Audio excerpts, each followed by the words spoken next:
da ietsich, chami da kishdi, kishdi childeha.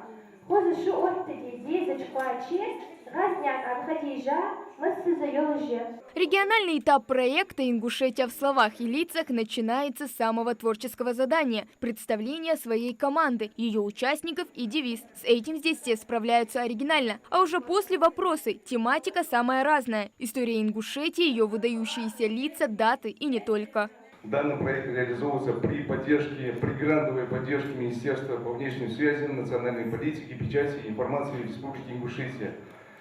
Вот, мы уже ранее реализовывали данный проект, но мы брали чуть меньшие масштабы, чуть меньшие охваты. В этот раз подарки масштабнее, но об этом позже. Чтобы стать их обладателями, участникам нужно постараться. В первом туре ребятам дается минута на размышление, но уже во втором интеллектуалы отвечают на вопросы. Сколько струн имел дахчинпандер, который считался самым распространенным музыкальным инструментом у нашего народа?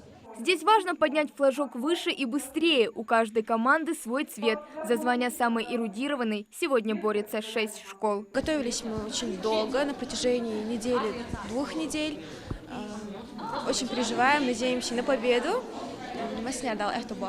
Настрой у всех такой. Главное не победа, а участие. Ведь в итоге каждый из этих ребят увеличивает знания о родном крае. Такой турнир позволяет участникам помериться не только, так сказать, силами, но и насладиться увлекательной игрой, изучить новые факты и расширить свой кругозор. Мы стремимся популяризировать ингушский язык, чтобы дети научились правильно излагать свои мысли на родном языке.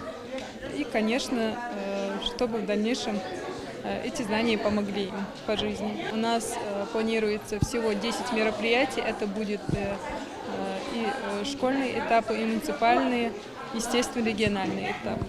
Согласны с этим и сами участники, в их числе назрановские лицеисты. Их команда называется «Турпал», а Аиша Аушева сегодня за капитана. Ответственность большая, а цели у проекта высокие. Это способствует тому, что молодежь не забывает свою страну, свои обычаи, традиции и историю.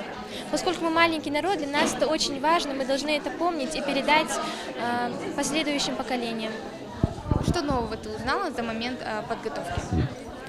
Я узнала, что о строениях и видах наших башен рядовых, для чего их строили. О результатах говорить пока рано, это только первый тур. Но уже совсем скоро ребята встретятся вновь на республиканском этапе. Победителей республиканского турнира мы также наградим, но в части призов у нас предусмотрены телефоны. Хава Гагиева, Билал Ахильгов, Магаз 24.